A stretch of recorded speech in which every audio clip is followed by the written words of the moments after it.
Ring, ring, ring, ring, ring. Griffon. Hello, I'm James. And I'm Emmy. And welcome back to the Bestiary Monster Manual A to Z. And this week, Emmy, what monster visits our doorstep? 'Tis the Griffon. The Griffon?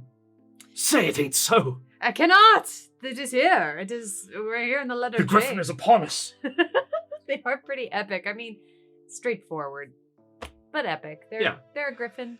Based, one of those many monsters based in classical mythology, actually originating in the, kind of the Middle East, approximately, the Levant, the idea of the combination of a lion and an eagle and it being huge. It's cool. It's awesome. If you look at the art here, it's a pretty standard representation. It's an eagle and a lion kind of mishmash together. I do like that this one's kind of got this almost tiger-like stripes on its hindquarters and things like that. It's just kind of a quiet reminder that you can play around with whatever it. you want. Yeah, so you could have a lot of fun with this. You could very well run into griffins as an encounter out in the wild. It is very reasonable to assume such a thing. They do like to hunt parties and things like that, particularly because they're fond of eating horses. I mean, they're big creatures and they need big food.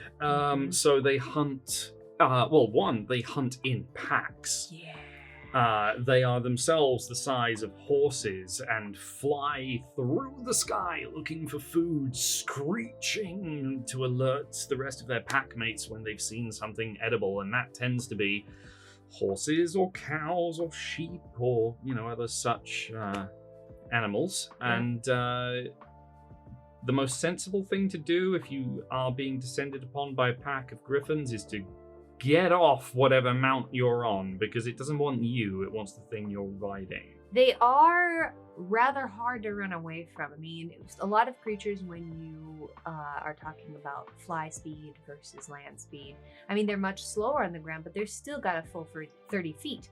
So they're as fast as a person on the ground, and that's not usually what we see. They're 80 feet in the air. So they are going to outrun you and then some. Yeah. And like you're saying, they do hunt in packs. They're realistically only a challenge rating 2 on their own, but the likelihood of you fighting one on its own is not super likely. They are very territorial and very aggressive. So these guys kind of have random encounter written all over them. Absolutely. They also, though, and they talk about down at the bottom, they can be raised as mounts. So there are people who train griffins if they raise them from eggs. It's still a very dangerous pursuit. They are still a wild animal to an extent, but they are ridden as mounts by some knights. I know in the Forgotten Realm setting, Waterdeep, right? Waterdeep, yes. They one of the many defensive forces that great metropolis has is a force of griffin-mounted knights. So, if you've ever been nipped by a bird, It do hurt. Imagine that, but the bird's head's the size of a horse's head. Yeah. So... yeah. And this is something you can summon with Find Greater Steed as a paladin. You can ride this. So you can ride You this. can ride this. Isn't that neat?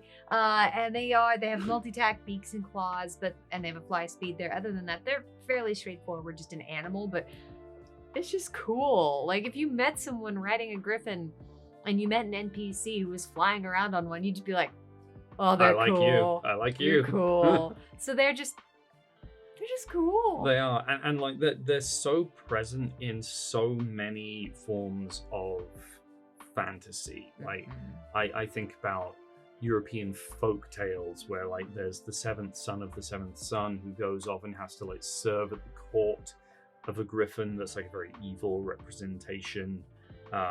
In the Warhammer fantasy setting, Karl Franz, Emperor of Man, rides Deathclaw, the griffin. Just like, very blatant name, but cool. Like, and just they're just really awesome. It's like, let's take everything we already enjoy about regular animals that we as humans can, domesticate and ride, and turn that dial up to 11,000. It's like, let's give them wings and a bird's head and they're just cool. They're a staple, and they're a staple for a reason. Just adopt, don't shop. Get a Griffon today. Thank you so much for joining us this week on The Bestiary Monster Manual A through Z. If you had to soar upon the wings of a griffin, keeping them as your mount and your loyal companion, what would you name it? And most importantly, what would you feed it for dinner? Please tell us about it in the comments below. We would really love to hear about it. And while you're there, you can find links for our various social medias. You can like this video. You can subscribe. You can find some more of our videos and join us next week when we talk about the Grimlock.